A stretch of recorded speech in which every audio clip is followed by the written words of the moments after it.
Bismillahirrahmanirrahim. Assalamualaikum warahmatullahi wabarakatuh. Yang saya hormati Bapak Ahmad Afandi selaku dosen pengampu mata kuliah Sejarah Peradaban Islam Modern dan teman-teman kelas PAIA dimanapun kalian berada. Semoga kita semua senantiasa berada dalam lindungan Allah Subhanahu wa taala. Amin ya rabbal alamin. Sebelumnya perkenalkan, saya Deda Ainul Wardah dari kelompok 12 beserta rekan saya Kunena dan Salamatun Nazilah. Kami di sini akan membahas materi yang berjudul Afrika Utara. Nah, materinya ini terdiri dari beberapa macam bagian. Nah, untuk penjelasannya, mari kita simak video berikut ini. Nah, materi yang pertama ialah mengenai sejarah Italia. Dan sejarah Italia sendiri terdiri dari beberapa bagian. Yang pertama ialah era Romawi kuno. Sejarah Italia bermula dari Romawi, di mana Romawi adalah peradaban dunia yang letaknya terpusat di kota Roma masa kini. Peradaban Romawi dikembangkan oleh suku Latia yang menetap di lembah Sungai Tiber. Suku Latia menamakan tempat tinggal mereka dengan sebutan Latium. Latium sendiri merupakan kawasan lembah pegunungan yang tanahnya baik untuk pertanian. Penduduk Latium kemudian disebut sebagai bangsa Latin. Pada mulanya, di daerah Latium inilah bangsa Latin hidup dan berkembang, serta menghasilkan peradaban yang tinggi nilainya. Nah, Roma sendiri didirikan oleh Romulus dan Romulus pada tahun 750 sebelum Masehi. Orang-orang Romawi memiliki kepercayaan terhadap dewa-dewa, seperti halnya orang-orang di Yunani. Hanya saja, dewa-dewa di Romawi berbeda dengan di Yunani. Dewa-dewa yang dipercayai oleh orang-orang Romawi seperti Jupiter, Juno, Minerus, Venus, serta dewa lainnya. Pada tahun 400 sebelum Masehi, Roma berhasil menundukkan bangsa-bangsa yang tinggal di sekitarnya satu persatu, baik dengan jalan damai maupun dengan jalan kekerasan.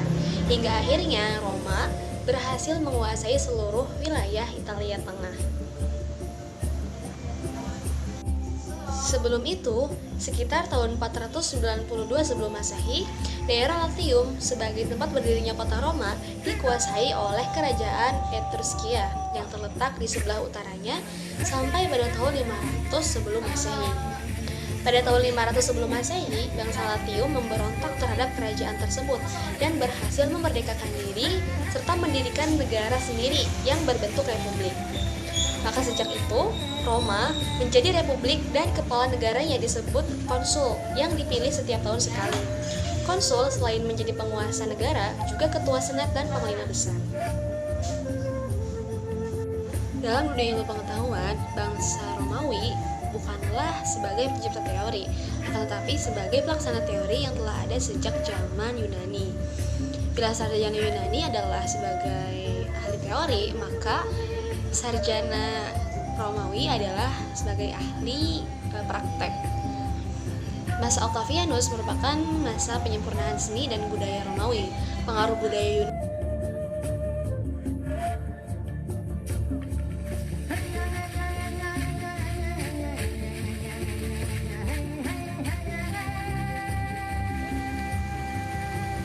Seni Romawi pada dasarnya adalah pencampuran unsur-unsur budaya Etruskia dan Yunani yang kemudian menjadi seni budaya baru. Orang Romawi senang menciptakan sesuatu secara besar-besaran karena mereka suka sesuatu yang megah, mewah, dan monumental serta menarik perhatian. Orang-orang Romawi menciptakan karya teknik bangunan yang mengagumkan seperti bangunan saluran air, jembatan gedung besar untuk balai pertemuan dan pasar, bangunan untuk olahraga, dan pentas seni atau teater. Selain bangunan tersebut, juga terdapat bangunan kuil untuk persemayaman dewa. Orang Romawi melanjutkan pengetahuan orang Yunani, antara lain bangunan dengan konstruksi lengkung untuk membuat ruangan-ruangan menjadi luas. Perubahan ketatanegaraan Romawi dari republik ke bentuk kekaisaran tidak mengendurkan semangat dan perkembangan budaya orang-orang Roma untuk mendirikan bangunan berupa bangunan monumental. Hanya saja, apabila pada masa republik, pendukung seni budaya dilakukan oleh para bangsawan, setelah menjadi kekaisaran, yang mendukung seni budaya adalah golongan istana. Setiap kaisar yang berkuasa di Romawi selalu meninggalkan seni budaya berupa bangunan monumen. Kebiasaan yang dilakukan oleh kaisar-kaisar ini dilakukan sebagai sarana untuk menunjukkan jasanya kepada negara. Bismillahirrahmanirrahim. Perkenalkan, nama saya Kunena dari kelompok 12 selaku pemateri kedua akan menjelaskan beberapa hal. Nah, yang akan saya jelaskan yaitu mengenai yang pertama, yaitu era Gotik. Nah, era Gotik adalah zaman di mana peralihan dari zaman klasik Romawi ke abad pertengahan atau juga disebut dengan zaman kegelapan. Nah, yang mana berkisar sekitar tahun 100 sampai juga 1400 Masehi. Di era ini itu banyak seniman yang beraliran agamis, namun mereka itu dibatasi dalam menghasilkan karya, yang mana mereka hanya diperbolehkan dengan hal-hal yang berkepentingan dengan gereja dan juga ajaran Kristiani. Pada masa Gotik juga kebudayaan Romawi itu tidak dapat dipisahkan dengan perkembangan Kristen, yang mana keduanya itu telah berkembang pada zaman Tiberius. Nah, lalu pada tahun 395 agama Kristen itu ditetapkan sebagai agama negara. Nah, periode Gotik juga menghasilkan seni Kristen itu mengalami hambatan-hambatan yang disebabkan oleh perpindahan dari pemerintahan Konstantinopel menuju ke pemerintahan Bizantium. Nah, kekaisaran Romawi juga pada zaman ini juga kekaisaran Romawi itu mengalami perpecahan, yaitu menjadi Romawi Barat dan juga Romawi Timur. Romawi Barat itu mengalami keruntuhan sekitar tahun 335 Masehi. Nah, lalu dalam hal ini lahirlah seni Katomba yang merupakan tanda lahirnya seni Kristen awal. Nah, Katomba sendiri itu merupakan karya seni yang berupa kuburan-kuburan bawah tanah, yang mana di sekitaran situ itu sering terjadi atau sering diadakan perkumpulan. Nah, kemudian dari perkumpulan tersebut, seiring berkembangnya kebiasaan masyarakat, lalu mereka itu mulai menghiasi dinding-dinding yang ada di sekitaran situ dengan motif-motif kuno. Nah, lalu pada abad ke-15, seiring meluasnya Renaissance, Italia itu menjadi pusat kebudayaan dunia barat. Tetapi setelah beberapa kali terjadi perang, Italia berada di bawah dominasi kuasa asing, yaitu di bawah kekuasaannya Prancis, Spanyol, dan juga Austria. Nah, lalu pada sebagian besar sejarah pasca Romawi, Italia itu mulai terpecah menjadi beberapa kota dan negara, yaitu beberapa kota dan negara yang regional seperti Republik Venesia, Kerajaan Sardinia, Kadipaten Milan, dan juga negara-negara kepausan setelah Risorgimento, yaitu serangkaian kerusuhan atau juga disebut perang kemerdekaan untuk mencapai unifikasi pada tahun 1861. Nah, lalu yang selanjutnya juga ada Italia era Mussolini sampai menjadi republik. Nah, pada saat itu, yaitu sekitaran tahun 1935, Mussolini itu mulai menyerang Ethiopia yang juga menghasilkan pengucilan internasional dan juga menyebabkan ditariknya keanggotaan Italia dari Liga Bangsa-Bangsa. Nah, dalam hal ini sebagai konsekuensinya itu Italia bersekutu dengan Nazi Jerman dan juga Kekaisaran Jepang yang sangat mendukung dengan Franco dalam Perang Saudara Spanyol. Nah, pada tahun 1939 juga Italia akhirnya menduduki Albania dan juga ikut serta dalam Perang Dunia II pada bulan Juni 1940 di pihak blok poros. Nah, seperti tindakan Hitler di Polandia dan Prancis, Mussolini itu menginginkan kejayaan dengan sesegera mungkin, yaitu dengan menyerang Yunani pada bulan Oktober 1940. Nah, tapi hal ini dipaksa untuk menerima kebuntuan yang memalukan setelah beberapa bulan lamanya, jadi tidak menghasilkan apa-apa gitu. Lalu pada saat yang sama pun setelah menaklukkan Somaliland, Britania dan juga sebagian Mesir, bangsa Italia akhirnya melihat serangan balik sekutu yang menyebabkan hilangnya kepemilikan mereka di Afrika. Nah, akhirnya juga Italia kemudian diserang oleh sekutu pada bulan Juli pada bulan Juli 1943 dan menjadikan Italia menyerah, sehingga akhirnya Italia menjadi republik setelah suksesnya referendum dan juga referendum konstitusi yang diselenggarakan pada tanggal 2 Juni 1946 yang juga merupakan hari nasional negara Italia sendiri. Mungkin itu yang bisa dijelaskan, kurang lebihnya mohon maaf. Terima kasih. Assalamualaikum warahmatullahi wabarakatuh. Perkenalkan, nama saya Salamatun Nazilah dengan NIM 19081010116 dari kelas PAIA semester 5. Di sini saya akan menjelaskan mengenai tumbangnya Muammar Gaddafi. Tumbangnya Muammar Gaddafi.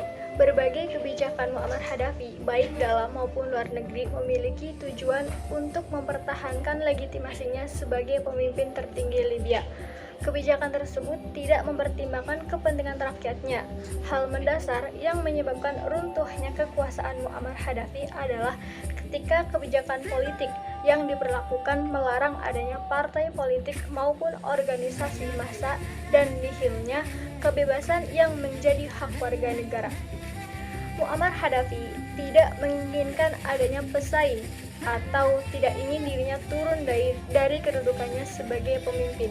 Masalah utama di Libya adalah masalah politik. Kebijakan tersebut yang menyebabkan terjadinya revolusi Libya tahun 2011.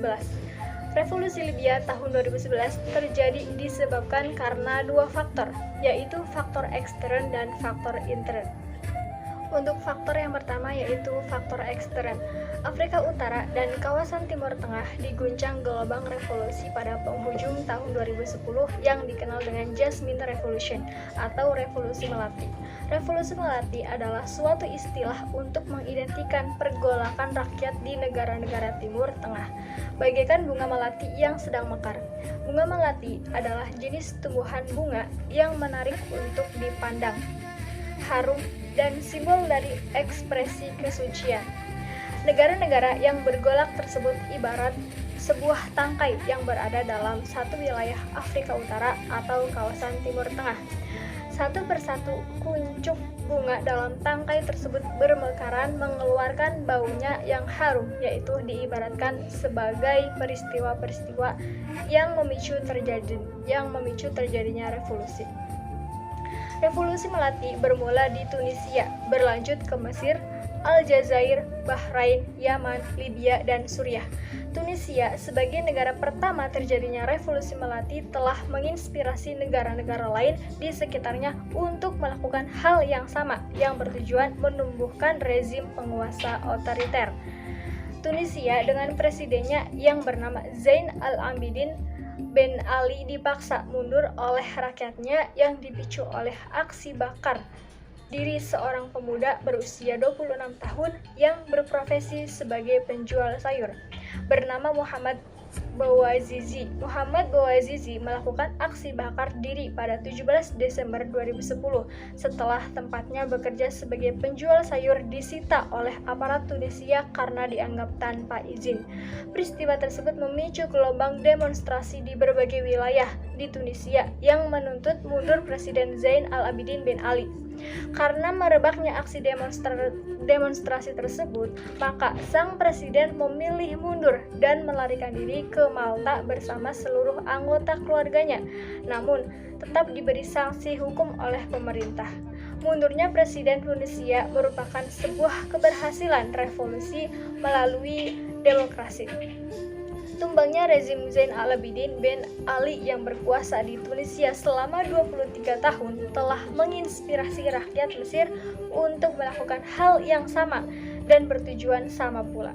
Mesir dengan presidennya yang bernama Husni Mubarak dituntut mundur oleh rakyat Mesir. Sebagai faktor pemicu adalah tewasnya pemuda bernama Khalid Said.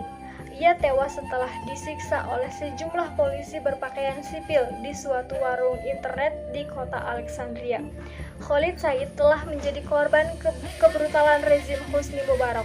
Revolusi Mesir merupakan revolusi besar yang dilakukan oleh pemuda Mesir yang menuntut perubahan dan menuntut mundur Presiden Hosni Mubarak yang dianggap diktator melalui pemerintahannya selama 30 tahun. Pada akhirnya, Hosni Mubarak mengundurkan diri setelah ditekan oleh aksi demonstrasi yang dimotori oleh pemuda Mesir dalam waktu 18 hari. Maraknya demonstrasi di berbagai negara kawasan Afrika Utara dan Timur Tengah yang dimulai dari Tunisia dan Mesir telah menyebar hingga ke Libya. Negara dengan pemimpin yang terkenal anti barat, Muammar Gaddafi. Sebagai negara yang kaya sumber daya alam berupa gas alam dan minyak bumi, Libya adalah negara dengan pendapatan tinggi yaitu 1,38 miliar dolar Amerika Serikat. Libya juga termasuk dalam produsen minyak terbesar di kawasan Eropa, namun berbanding terbalik dengan keadaan rakyat yang justru dalam keadaan kekurangan baik dalam segi ekonomi dan kurang tersedianya lapangan pekerjaan. Libya yang terletak di selatan Mesir mulai bergejolak di kota Benghazi yang terletak tidak jauh dari perbatasan Mesir, layak disebut terinspirasi dari revolusi Mesir. Secara historis, Libya memiliki perkembangan yang sama dengan Mesir, yaitu ketika Muammar Gaddafi melakukan kudeta pada tahun 1969 mendapat inspirasi dari tokoh idolanya yang berasal dari Mesir, Gamal Abdul Nasir, yang ketika itu berhasil merebut kekuasaan dari Raja Farouk pada tahun 1952. Kemudian, faktor yang kedua yaitu faktor intern. Sebab terjadinya revolusi Libya tahun 2011 memiliki banyak faktor dari dalam negeri atau dipicu dari berbagai permasalahan dalam negeri Libya yang kompleks, yaitu yang pertama, pada malam hari 15 Februari 2011, sekitar 200 orang melakukan demonstrasi di depan markas polisi di kota Benghazi, memprotes penangkapan aktivitas HAM yang bernama Fatih Tarbil yang menyuarakan aspirasinya menuntut pergantian pemerintahan yang lebih demokratis dan menginginkan penegakan HAM di Libya. Kemudian, jumlah demonstran terus bertambah hingga terjadinya kekerasan oleh pihak militer Libya di bawah komando Muammar Gaddafi. Hal tersebut memicu kemarahan rakyat Libya sehingga terjadi kerusuhan yang semakin besar. Muammar Gaddafi dituntut mundur oleh rakyat yang telah dipimpin selama 42 tahun. Banyak sarjana di Libya yang memilih hidup menjadi orang biasa dengan berprofesi sebagai pedagang dengan alasan mereka takut ditangkap oleh pihak militer Libya karena dianggap dapat membahayakan kelangsungan Muammar Gaddafi dalam berkuasa. Hal ini merupakan suatu bentuk pemerintahan otoriter yang diterapkan Muammar Gaddafi, membatasi gerak rakyatnya dalam beraspirasi. Muammar Gaddafi mulai meningkatkan keamanan bagi diri dan negaranya setelah adanya serangan dari Amerika Serikat pada tahun 1986. Bagi rakyat Libya, masalah ekonomi tidak seburuk yang dialami Mesir dan Tunisia. Namun, kehidupan politiknya lebih buruk dari negara Arab lainnya, dan isu politik digunakan sebagai senjata untuk menjatuhkan Muammar Gaddafi oleh pihak oposisi. Yang kedua, adanya kesenjangan sosial antara pemimpin dan rakyat. Keluarga Muammar Gaddafi hidup mewah dan menghambur-hamburkan uang yang jumlahnya tidak sedikit melalui praktik korupsi yang dilakukan. Meski rakyat tidak banyak kekurangan dalam segi ekonomi, namun tetap saja korupsi merupakan tindakan keliru. Kemudian, yang ketiga, kepemimpinan Muammar Gaddafi dianggap menyalahi hak-hak rakyatnya karena tidak ada kebebasan dan minimnya masa depan bagi pemuda. Pemuda Libya yang lulus sarjana sulit untuk mendapatkan pekerjaan. Padahal Libya adalah negara kaya minyak dengan sedikit penduduk. Namun, negara tidak memberi pekerjaan yang layak bagi rakyatnya. Bahkan sejak perang meletus di Libya, 5 juta dari 6,5 juta penduduk Libya menganggur. Pemuda Libya yang mendapat pendidikan gratis tetap tidak dapat mengembangkan kemampuannya sendiri. Libya adalah negara yang terdiri dari banyak suku sehingga sering terjadi kesalahpahaman antar suku. Muammar Gaddafi yang berasal dari suku kecil Arab Khodadfa juga bergantung dan meminta dukungan terhadap sukunya tersebut dalam memerintah Libya.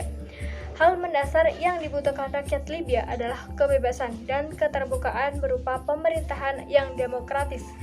Rakyat Libya ingin mengungkapkan pendapatnya secara damai tanpa ada ancaman dari rezim Muammar Gaddafi serta menuntut dilakukan peralihan kekuasaan dalam upaya membawa perubahan tatanan negara yang demokratis, pluralis, dan multipartai. Tonggak utama dari kelangsungan sebuah negara adalah pemuda, begitu juga yang terjadi di Libya. Sekian dari kelompok 12, kurang-kurangnya mohon maaf. Wassalamualaikum warahmatullahi wabarakatuh.